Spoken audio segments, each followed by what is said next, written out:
Good morning, everyone. Thank you for joining us again this week. I know you are all busy. We will try and make our information today as concise as possible so you can get back to everything that you're working on.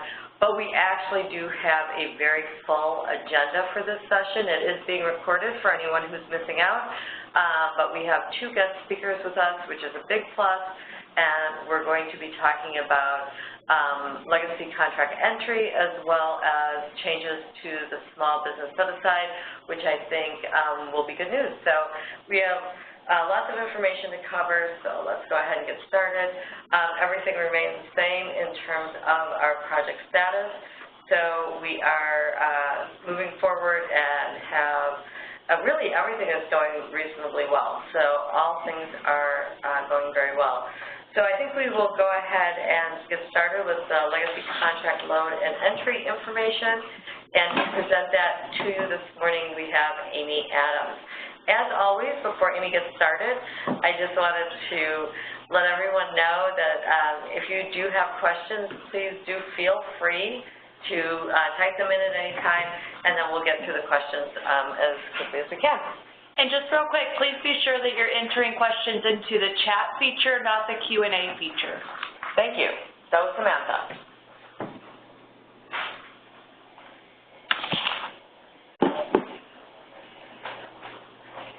Good morning, everyone. This is Amy Adams.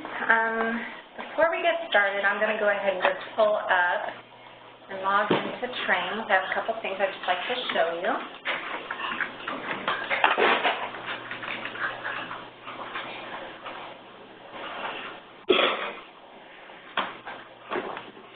Okay, so today I'm going to go over the legacy contract entry and the SAP interface and upcoming activities as a result of Cluster 2 going live here very soon. Generally speaking, the date to complete the legacy contract entry is 7/1. So this is the rule. We're going to go over, the general guidance and steps for this. The BidBuy fiscal year 17 purchase orders, including those as a result of the load in October 2016, are the priority. These fiscal year 17 purchase orders cannot be spent due to fiscal year rule changes in BidBuy. So any fiscal year 17 purchase orders that you need that are still valid for your agency, for example, they're not an expired contract, and some of these may be old, those are the ones that you really want to focus on. If for some reason you don't get these in spent status by the end of this fiscal year, you can clone the purchase order to continue with the legacy contract entry if that date's not met. So when in doubt, clone. So I just want to show you what fiscal year I'm talking about in BidBuy by searching and pulling up some of these purchase orders in Train. So the fiscal year I'm going to search for is 17. And I'm just going to hit find it. It's going to return all results for me in our Train environment. So what you can see here is sent status. That's one I don't need to worry about. Well, what about ready to send? That is one that if I wanted, if I want to move forward with it for the next fiscal year, I need to have it in sent status by the end of the day on 6/30. In progress, same thing. So those obviously that are canceled you don't need to worry about, but any that aren't in sent status that you want to have done, have those done by the end of the day on 6/30. And the fields that I'm talking about on the document is this one. So when you have a document that you're working on, you typically would select the fiscal year. Once you select the fiscal year and save for the first time, it kind of locks it in, so it's no longer an open field. You'll also notice that the BidBuy document number starts with 17. So it drives, this field drives the document number here for the blanket purchase order in this scenario. What I wanted to point out is that it's not this fiscal year custom column. That's not the one that you are concerned about. This one up here tied to the document number.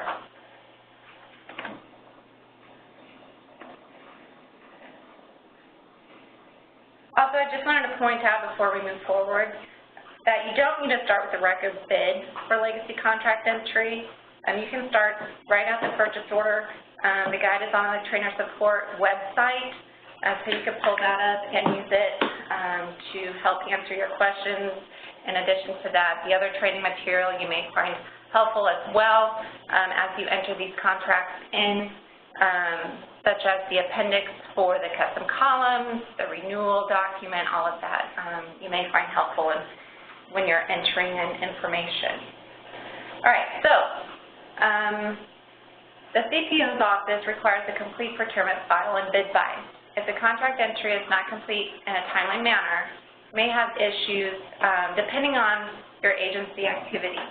So the reason why we're really pushing, the agencies to get these in is because, for example, as you go live with SAP, we want you to have these contracts in there because we want you to push them through from BidBuy through the interface to create an SAP when you go live. And it's hard to balance that workload, when you're trying to enter legacy contracts and then also go live with the new system. All of those resources are competing, and we want you to be in the best place possible to get these in there. We also obviously want you to have them in there so that you can do your change orders, do your renewals, do all of that, and follow the material that we have out there, which goes from rec bid and then a change order to the original purchase order. So we don't want agencies to be confused also.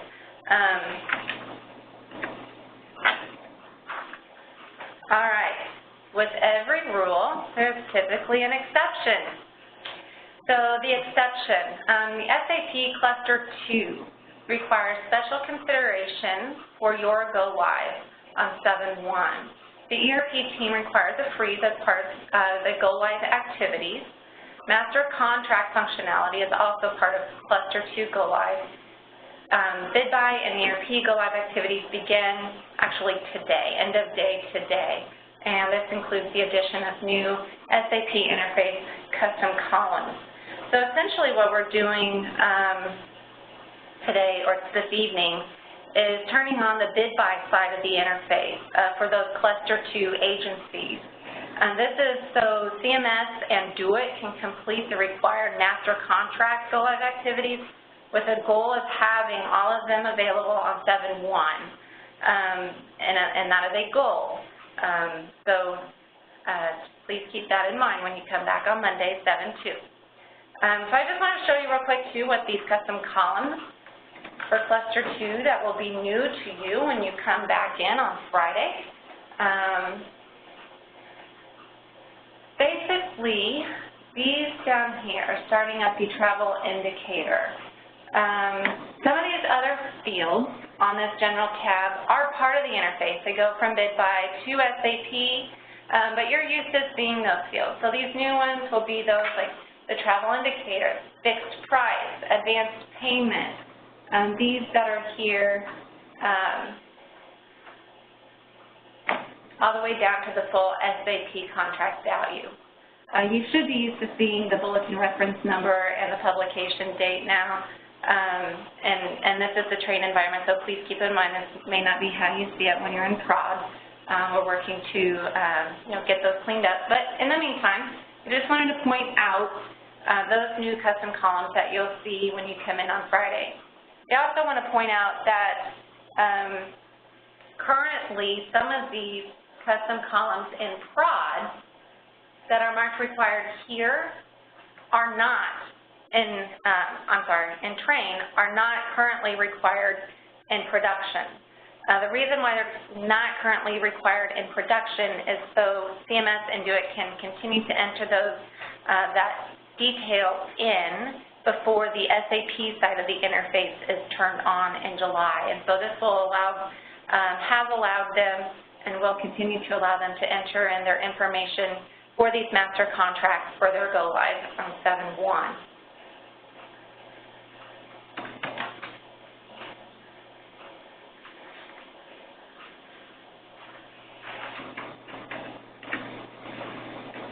All right. continuing on with the exceptions. So Cluster 2 Legacy Contract Instructions. Fiscal year 17 master blanket purchase orders must be in sent status by end of day today.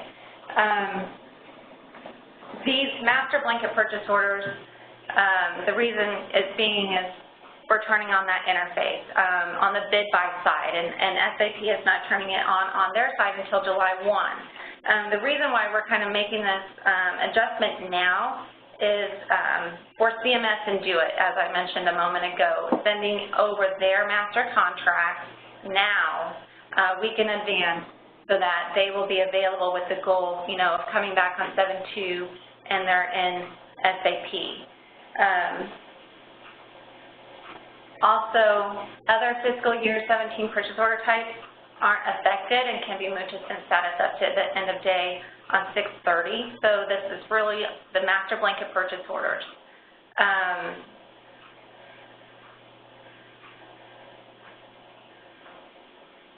What I wanted to point out is regardless of the fiscal year,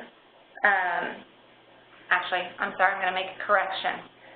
Regardless of the fiscal year for your other purchase order types, no, I'm sorry, I'm backtracking. My apologies. I want to make sure I have this correct for you all so that I'm not causing any kind of confusion. So bear with me. All right. Those being sent regardless of the fiscal year, those master blankets will receive an error between now and 7/1. So those master blanket purchase orders I'm talking about. What you'll need to do, so if you have a renewal that's happening between the end of day today and July 2nd when you come back, is you can still route those for approvals.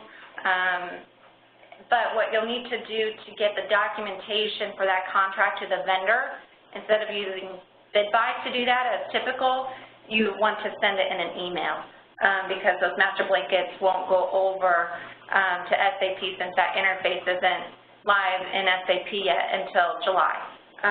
So if you have any questions on that, please just send me an email and we'll sort through it. But those master blankets, regardless of the fiscal year for those, you'll get an error between now and 7/1. Like I said, though, you can still get those approvals. You can still get your in-progress purchase order, completed all the way up to the point of sending, and you'll then email that contract to the vendor. So you won't be stuck with any of your renewal, change orders, end of fiscal year activities. You'll still be able to get all of your appropriate approvals and work done, but sending those documents to the vendor, email them. All right, so legacy contract entry and the SAP interface for master contracts. So Cluster 2, CMS and DoIT. CMS and DoIT will begin sending the master contracts through the interface starting Monday on the 25th until all are complete. You may see requests to approve. We cannot risk turning off these approvals. So if you happen to be on an approval path for these master contracts, you may see them come through. Just a heads up on what we're doing in preparation for CMS and DoIT go live on 7/1. Other agency master contracts will not go through the interface, like I said, until CMS and DoIT master contract entry tasks are complete. So master contracts, sometimes we have confusion on exactly what that means. Master contracts, what we're considering are those filed over at the comptroller's office, not obligated. So these aren't your, agency-specific contracts that any department within your agency can order off of. These are those that are truly filed over at the comptroller's office and are considered comptroller-type master contracts. And by other agencies, we mean those that are live with the interface. So for the CPO's office, for example, we have master contracts. We're on hold with sending those through the interface until CMS and DoIT are done entering theirs into SAP. So if you have any questions on that, please let me know.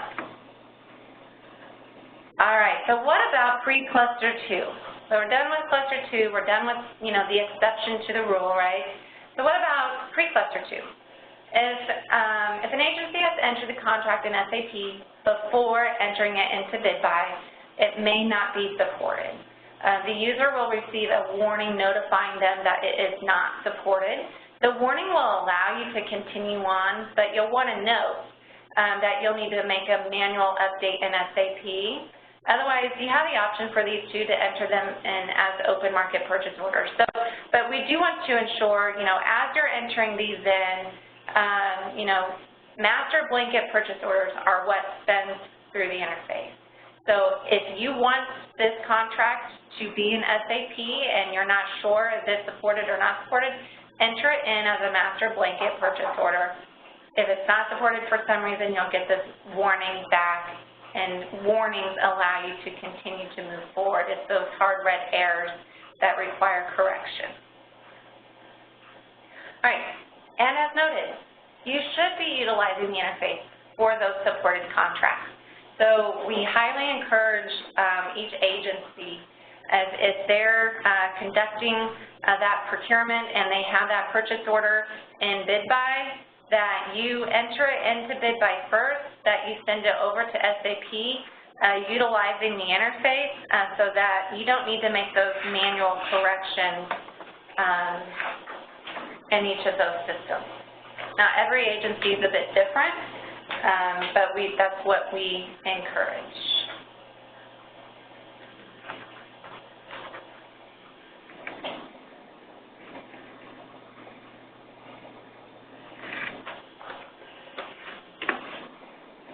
All right, so what about training, right? Everybody always wants to know, when are we going to get trained? Well, hopefully, we'll be, our goal for cluster 2 and also for every agency using this interface is to provide proper support, of course. So we had a training session in January for the initial interface go live at all of those agencies that were using it then. We also have an upcoming interface training July 3rd. It's going to be during the BidBuy Tuesday training session. So please, you should see those invites. If you don't for some reason and you need to attend, you can request to be added. Otherwise, please make sure that you forward the invitation onto those appropriate within your agency so they have the opportunity to see it live, ask questions, while we're conducting the training session. Legacy contract, we're also going to be hosting an issue resolution help session for cluster 2 the week of July 9th. I'm working on a location. I'm trying to book a room that has plenty of computers so that staff can come in, sit down, we can work through the errors with you, provide additional guidance and such for the interface. So we'll keep you posted on a location for that as well. As a last note, before we continue on with the next topic for this webinar, I just want to make clear that all SAP warning and error messages are returned after the master blanket purchase order is moved from ready to send to sent, or a change order is applied. So the BidBuy, you'll see similar warnings and red error messages that may be BidBuy messages, and those are always before you try to send that purchase order for approval, for example. These SAP warning and error messages are after you send it or you apply the change order. You will get a response back.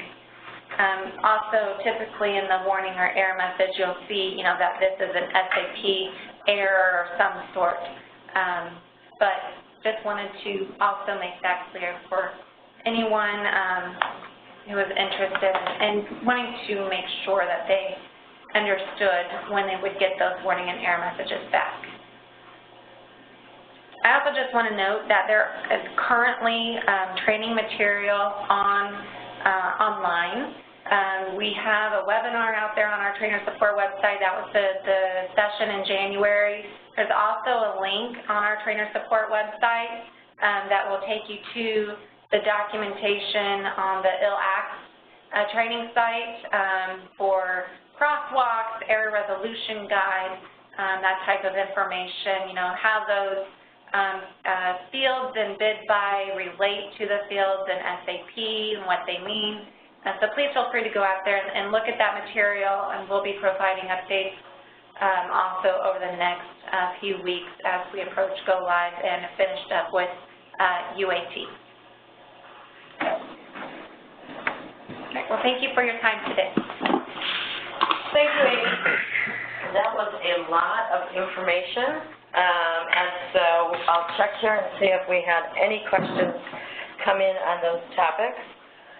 So if you have a question you're getting ready to submit related to the legacy contracts, please let us know. I am seeing no comments, no questions, so I think that's all good. You must have done a very thorough job with your information.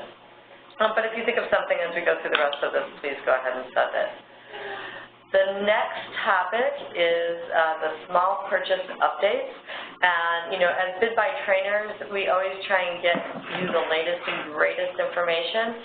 So Dave is going to be presenting this, giving you kind of a big picture look at what's coming up, but also be assured that there's going to be additional training on the small purchase updates, the very detailed training in the future.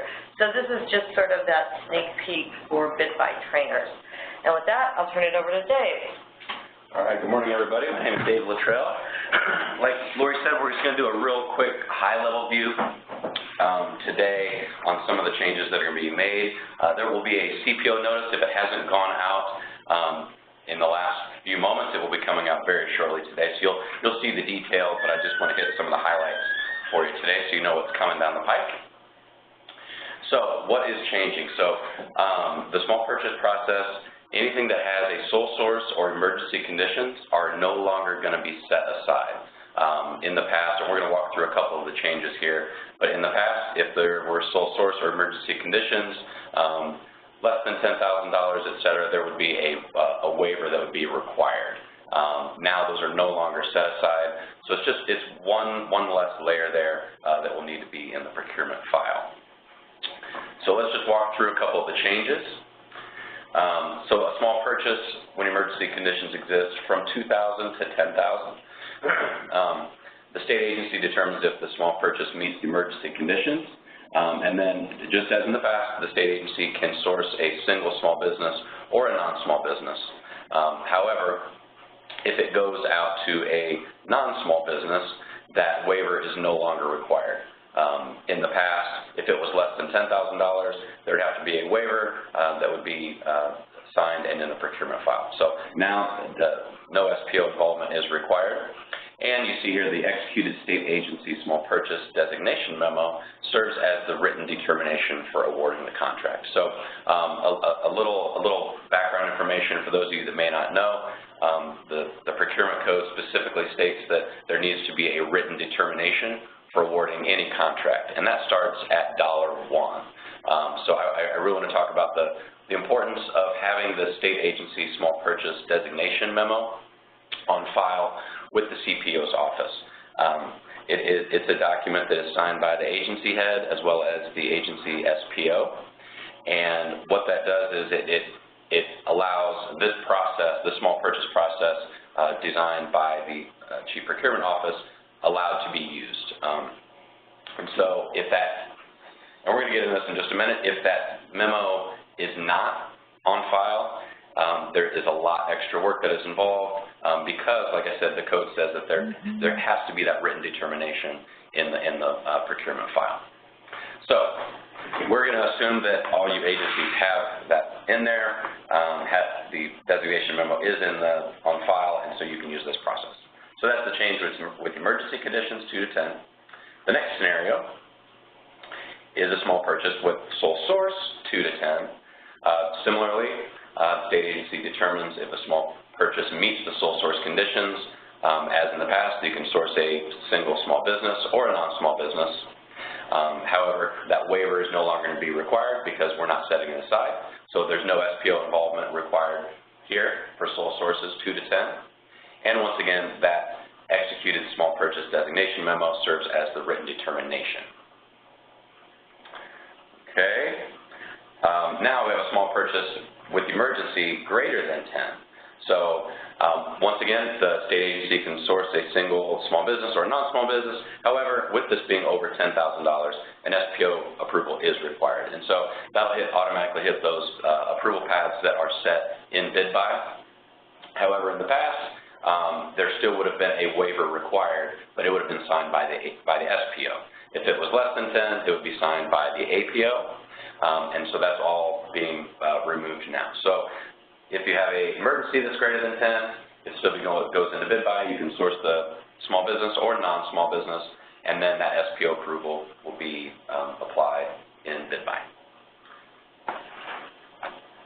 Similarly, with a sole source greater than $10,000, same exact situation. The state agency can source a single small business or a non-small business, and once again, with it being over $10,000, that SPO approval path is going to be hit into BidBuy. So that CPO notice is going to lay out all of the different scenarios, and we have this little table here that's also going to be in the CPO notice, so you can save that, and you can always refer back to this notice that is, of course, will be on the CPO's website as well. It really goes in and gives you a reminder on what is needed for every specific scenario that's there. A couple of those that are not changing.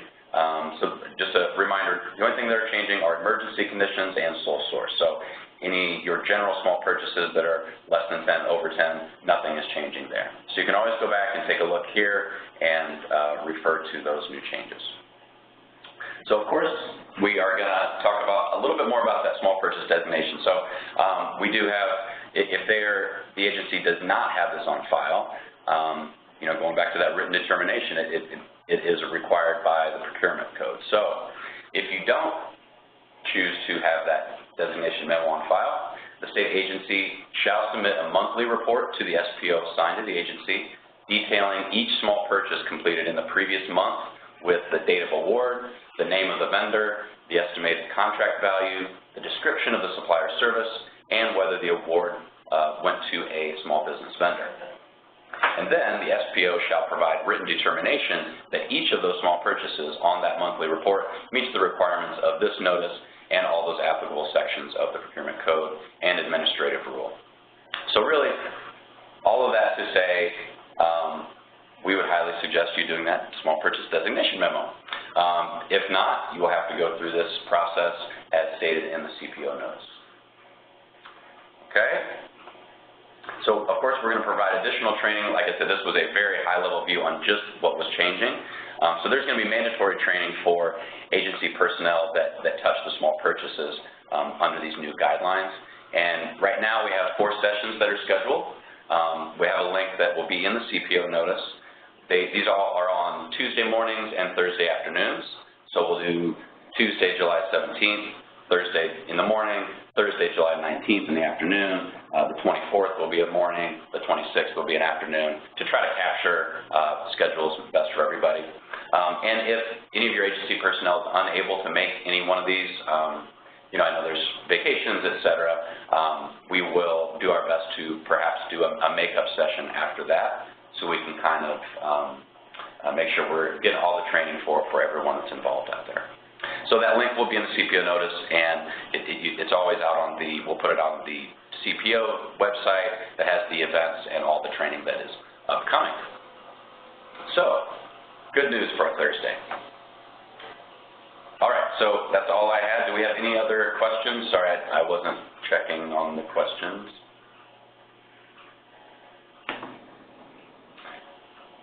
Okay, thank you. You mentioned that the agency should include their justification for the sole source emergency condition in the notes for the SPO. So we're going to follow back up with that and provide additional, as we get deeper down in the training, we will certainly include that in there. So I appreciate the reminder, and we will touch base on that in the training.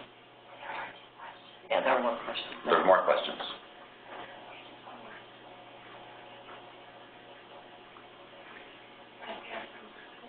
You said the agency designation needs to be on file. What file? Okay, great question. why don't I go out here and I can show you exactly where it's at. And if you do have any questions, if your agency has that designation memo on file, reach out to your APO or your SPO, and they can certainly find that information. But just to show you exactly what file we are talking about, why don't I show you real quick.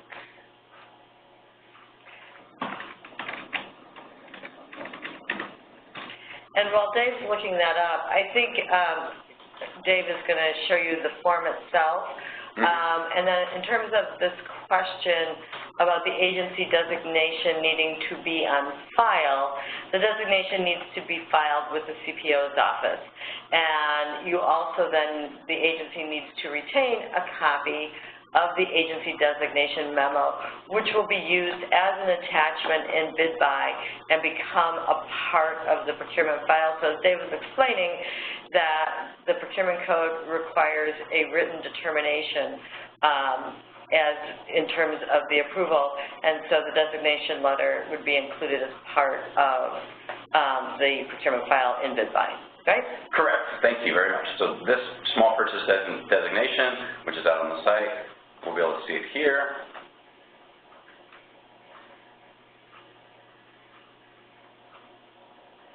And like I said, if you do have any questions, please reach out to your SPO, and they will certainly be able to find if it's on file or not.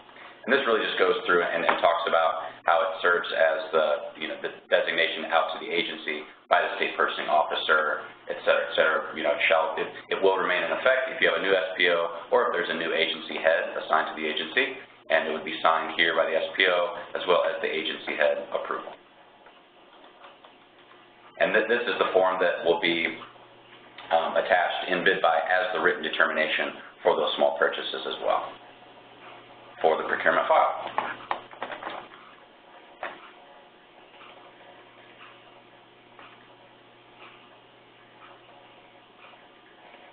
Okay, another question.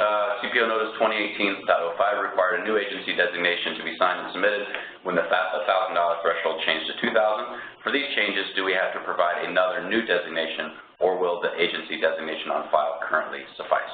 So as long as you have a new one that, when it was raised to $2,000, if that one is on file, then that will suffice for what we need right now. And just a caveat to that, as long as your agency head has not changed, right? No, actually, because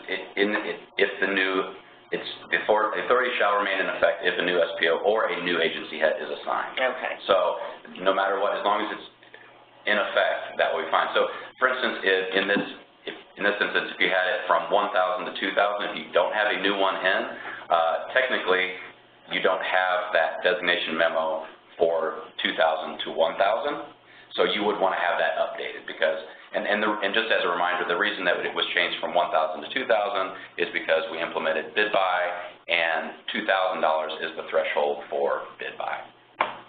A couple other questions regarding this. Are you saying the memo needs to be attached to every procurement? Yes, and we'll go over this in detail in the training, but the code says that you must have that written determination. So this will be, it'll be on file, you guys will have it, and you can get a copy of it, and that will need to be in the procurement file because now the BidBuy is the procurement file, so yes, it does need to be in there attached. Will that process be in writing in the CPO memo that is released? I don't know exactly specifically what it says in the notice, but it doesn't go into how you do need to have it on file if you want to use the small purchase process that the CPO of GS lays out. And I think his question is in general probably about the overall process, and I think that the CPO memo that is coming out is very detailed with regards to the criteria, so it should be a pretty thorough memo. Yes, definitely. So in the memo it does go through, or the notice, it does go through specifically each one of the scenarios. I just didn't want to go through it today and then immediately say, yes, it's going to be detailed. So I went through just the changes in the small purchase process per the CPO notice, but it will be very detailed and the scenarios will be laid out. A couple other questions. Do you need a form for each purchase, or is one adequate with variety? So yeah, we kind of touched on that. That or the small purchase designation memo will need to be attached to every individual small purchase in the file. And in BidBuy, you would just click, not show to vendor. It's just one of those documents that does need to be in the file. And to clarify that also, so that's every small purchase 10 and under, right? $10,000 and under?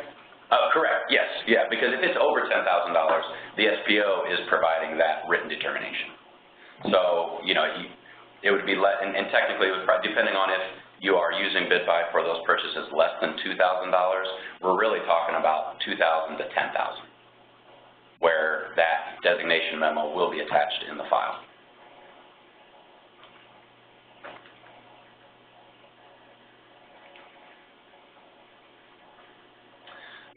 So written determination can be provided by the SPO in the approval line. At least that is what is currently happening. Why can the APO not do the same process as written determination? I'll follow up with that one because that may be a possibility, and we can address that in the training. But that may be a good suggestion. So thanks, Megan. All right. Any other questions regarding this? Okay.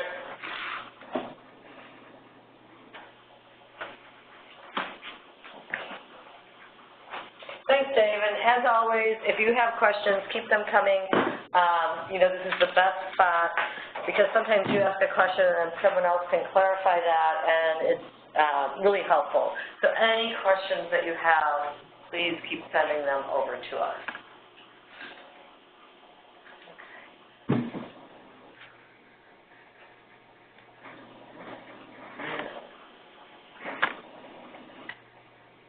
Okay, so training material updates, just wanted to let you know,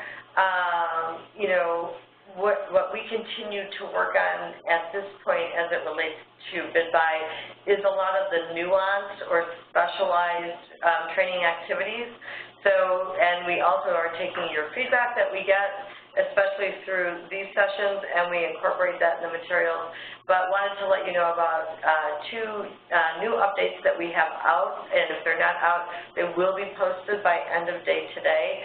So one is the business process for, they're both there. They are posted and they are out there.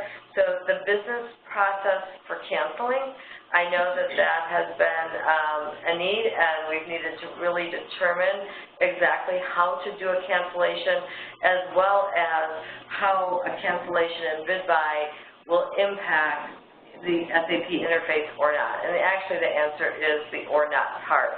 So the business process for canceling requires that you manually make changes to your obligation, and all of that information is contained in the new materials out in the training materials in the business process for canceling. So that's one update. The other update that we have been talking about for the last couple of weeks, and we went out and added it to the job aids and the process manuals to make it clearer, is that high bid holder list information and directives. So all of that information has been added based on your feedback, and we're going to continue to monitor the bid holder lists and whether or not they are displaying, and we may then provide additional information on that. But two significant changes to training materials, so wanted to share that with you. Pretty much the rest of this, there is some new information, but basically our end user support process, don't forget, and especially at this time, and especially if you're in the cluster 2 agencies that are going live with BidBuy, there will likely be more questions, and just remind staff, and if they're encountering any challenges, to work through their trainer, APO, SPO, before anyone reaches out to the help desk. And the other part of that reminder is, when you are reaching out to the help desk, copy everyone, because we're spending time having, looking up and making sure we're getting everyone back on that communication so that everyone is seeing the same answer at the same time. And it really works really well as long as we do it like that. Agency readiness is just an ongoing kind of reminder. A lot of you are probably in various phases, but you're evaluating business process. You're continuing to refine your approval paths. We had a long discussion today about agency contracts and the contract Q&A and review of that, and getting everything into sense status. Ongoing staff training. I know there's large initiatives that are ongoing. We have several thousand users of BidBuy, and all of those users in BidBuy are trained at the agency level. We train you, the trainers, to do all of that hard work. You really are the ones that make that happen. So, and then that continued reminder about registrations and deactivations being up to date. We cannot stress that one enough. We don't want an audit finding for you at the agency for something, that's a basic kind of function like deactivating a user when they leave. So that's a simple one that you can help work on. We have some more resources for you, so I've changed this screen up a little bit. One of the things that I wanted to really go over here, up until now, it hasn't been that big of an issue, but when you are reaching out to your help desk, we'd like to just suggest that you choose one help desk to start talking to. The reason for that is if you email all the help desks at the same time, you end up with 3 sets of staff that are working on your issue, not necessarily aware that other help desks are working on the same issue. So the best direction we can provide you is to choose one help desk, and that help desk, if you happen to pick the wrong one, and we need to send you somewhere else, we'll let you know that, and we'll get you to the right help desk.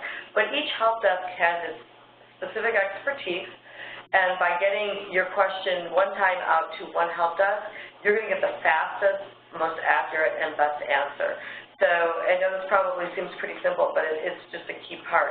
And so we have the usual ones, the state user, when you have a question about using BidBuy and you're out at an agency, SPO, send it to state user, and then the website for the training support website with all of the resources for state users. Then we have the one for vendor. We're accustomed to that one. That's the one you pick when you have a question about a vendor, or that's also the one vendors themselves use when they have questions, as well as the location of that website. The new one, our new help desk, is ERP, and Amy mentioned ERP, the website, and the ILAC support materials. Those are new. If you haven't been out to visit them, especially if you are in Cluster 2, you're going to want these.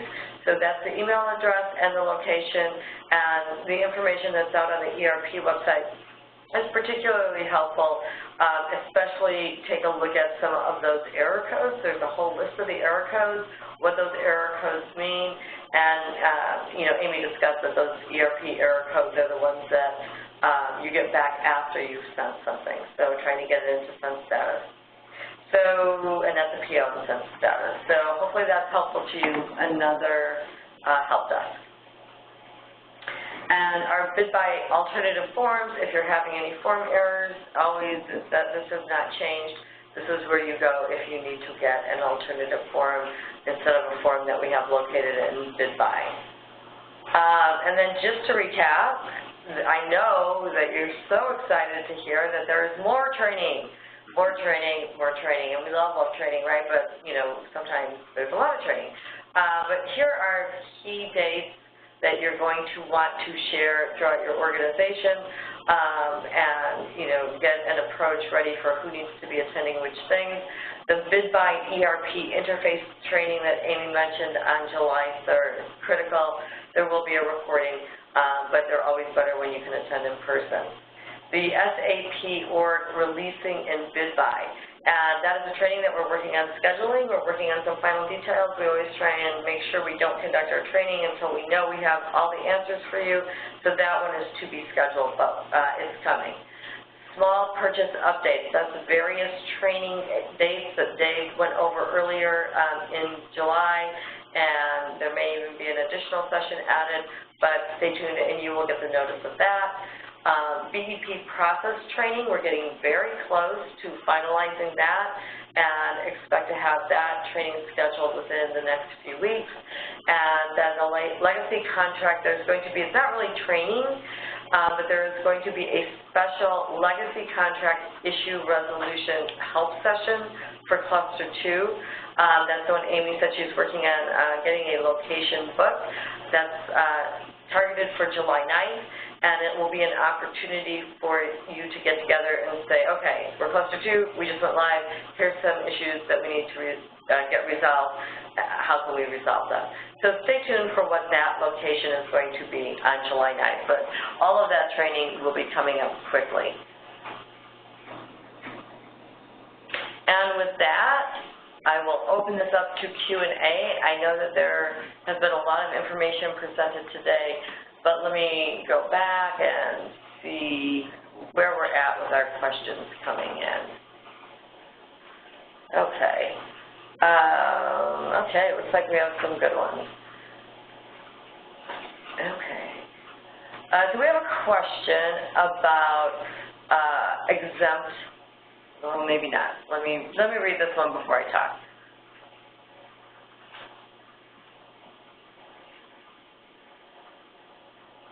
Okay, so someone is saying some really just specific questions about specific types of procurement. So one is, this question has included both a question, you know, we have like IT procurement. And we all know, right, IT has different approval paths than all of our general types of procurement. And then also added, what about a legal procurement? That's going to be a different kind of approval path. And that is the work that you do specifically with our staff in establishing your approval paths. For IT and legal and special kinds of procurement paths, the approval paths, the way those route, there are a couple of different ways they can route. They can either route through based on the NIGP code. So IT falls in a certain set of NIGP codes. You set up your approval paths based on NIGP codes, or we have them set up here at the state level when it's statewide approval paths, and your routing will occur when it is based on the NIGP code. The other kind of, you know, procurement path that you can drive is based on your dollar threshold. So if you're specifically at a certain dollar threshold and, you know, you need a special procurement path, it will route based on that. And then the other way that we establish special kinds of routing is through the accounting tab. You know, when you go out to the accounting tab and you're required to choose a special procurement type in the accounting tab, we can route based on that special procurement type. So that's how you establish the special routing for special kinds of procurements, and all of that should be done in conjunction with working with our staff on your approval paths. Another question, and this one's a long one, so I'm going to read this one through too.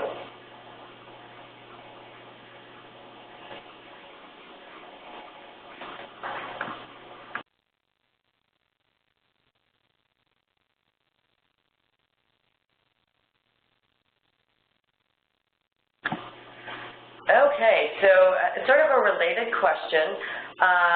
So someone says if they have a rec that's under 10,000, your routing based on your dollar threshold will be based on your estimated dollar amounts that you establish. So you're creating a rec, you're going in, you're putting in your line items, you're putting in your estimated dollar amounts. That is what is going to determine how your procurement routes. So your estimated dollar threshold will be based. Now, you go on and you further ask, but what happens, we estimated that something was going to cost $8,500. Our lowest quote or bid that we got was $10,500. So what do we do now? And when you are sending off an approval and a bid award, you can manually add approvals. So when you get ready to go and send something off, your approval routing will display before you send it. You should always be looking at that routing to ensure that you have all the right approvers on there. And if you think that you need additional approvers based on a change, any change at all, or you need an additional approval just because you've decided to add someone that you think you want to add them on the approval list, you're able to do that by adding manual approvers. Yeah, and in cases like this, always just contact your SCO and say, you know, here's the situation, here's what's going on, to give them a heads up and get further instruction if needed. Okay.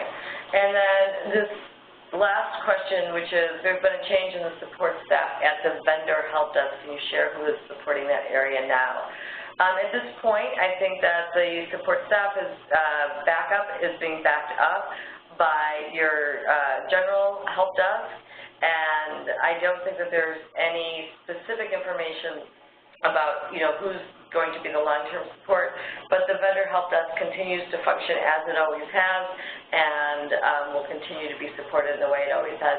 If we do, though, in fact, get some additional specific information about who is supporting, we can also share that. Yeah, so just go ahead and continue to contact il.bidbuy and the phone number and everything as necessary. So, the people may change, but the function is still there as typical. Absolutely. So, okay, well, I bet you're thinking that's a lot of information. I hope this gets over with soon. So this is the end of what we intended to present, but as always, I'm going to mute for about a couple of minutes and see if we have any last questions come through. As always, thank you.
I don't see any other questions coming through, so this will be the end, and we'll see you again next week. Thank you.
You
guys see the rain? Yeah, look at the rain.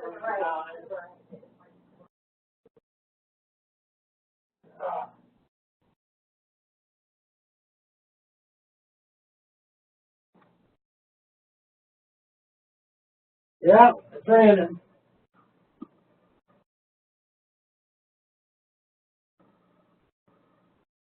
And windy.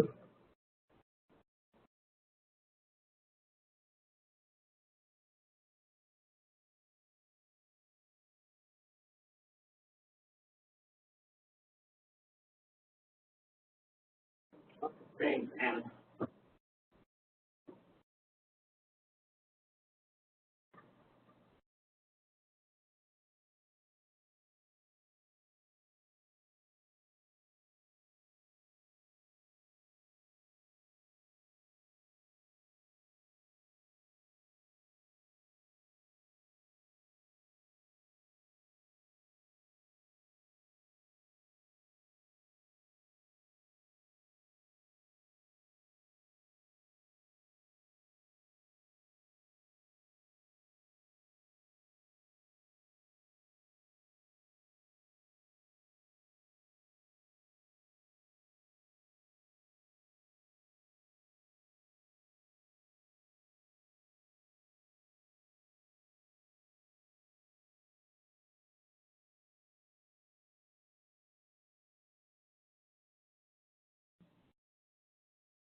How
you at, Steve, buddy?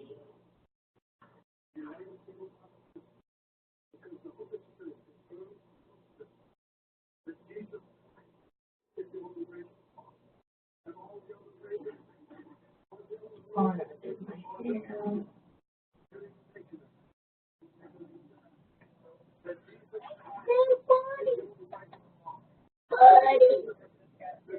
He just got there?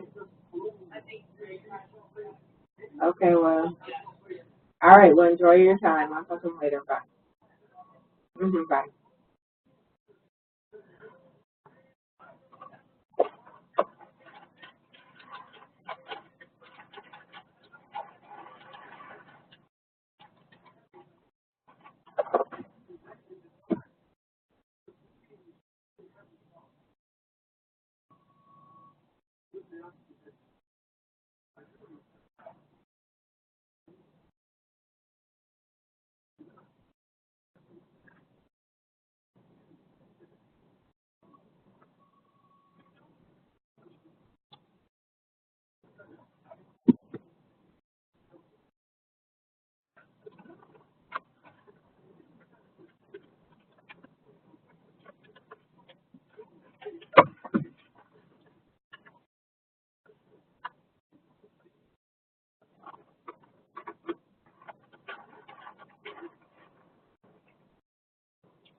Oh.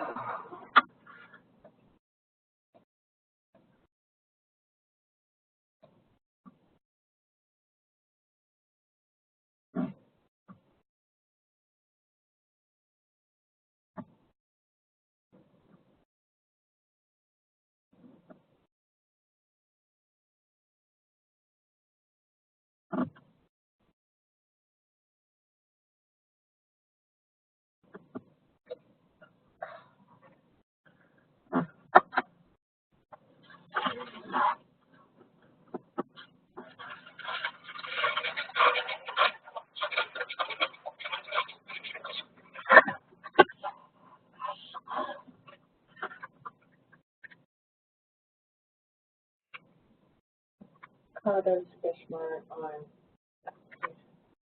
Carter's fish. Okay, here's what I found. Okay.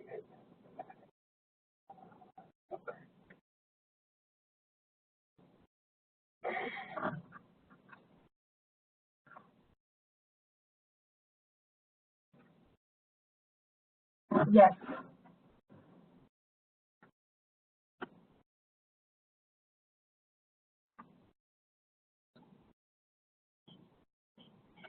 Hi, do you guys have the catfish? I forgot the cut on them. They're cut they're cut sideways instead of fillet.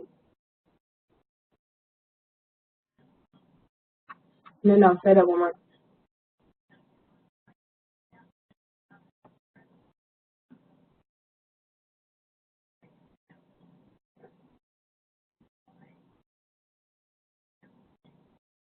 Oh, it goes to steak, halibut steak, and the catfish.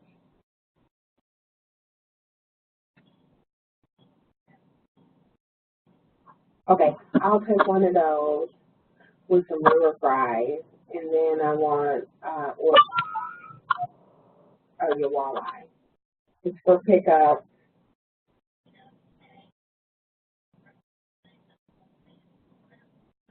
White with both of them, and then I want three. Mm-hmm. It's Tyler, Tiner.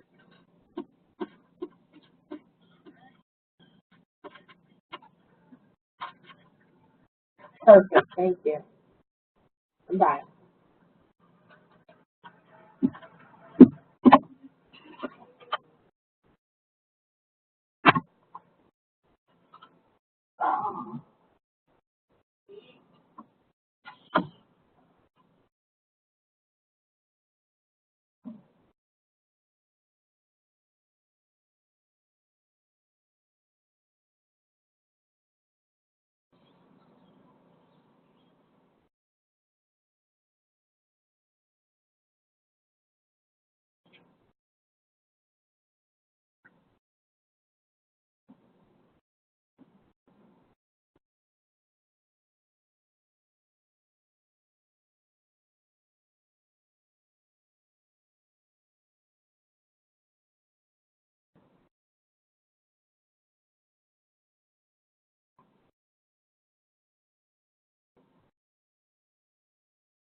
And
then you want ready for the rest of the day?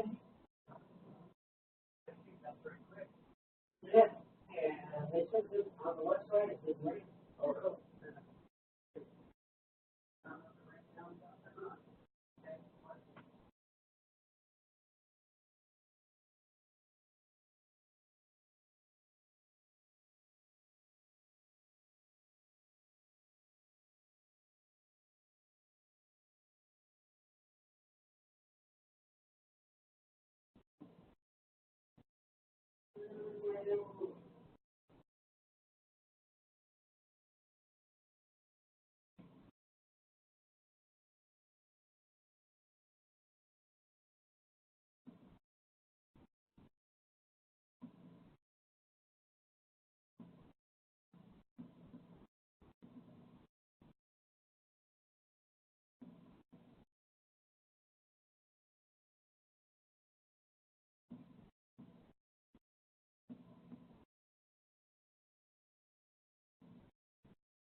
Okay,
remember, I don't remember seeing an email.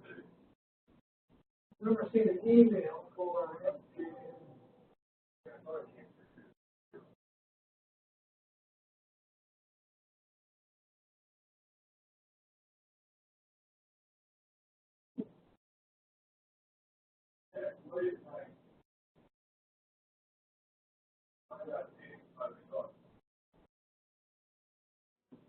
what was it?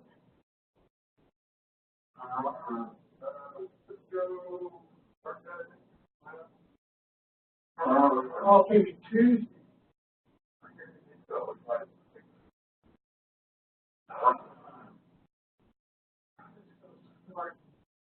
I asked, it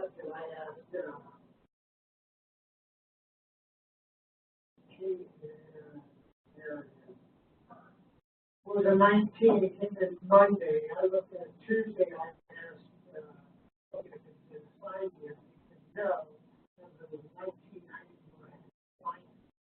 But I didn't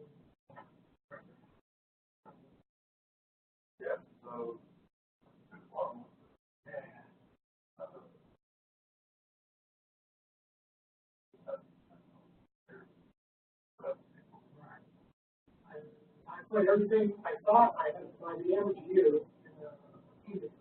Yeah, yeah, I was supposed to justification the same.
honestly,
good afternoon.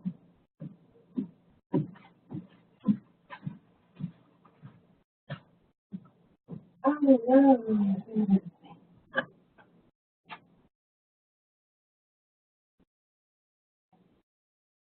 Oh, okay.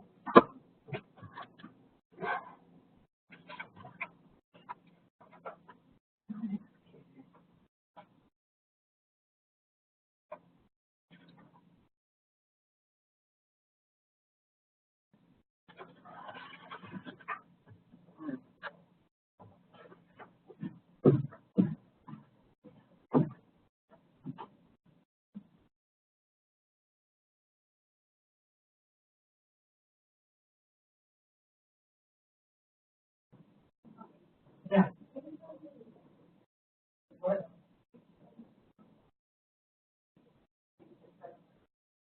No, we didn't. He didn't say, okay,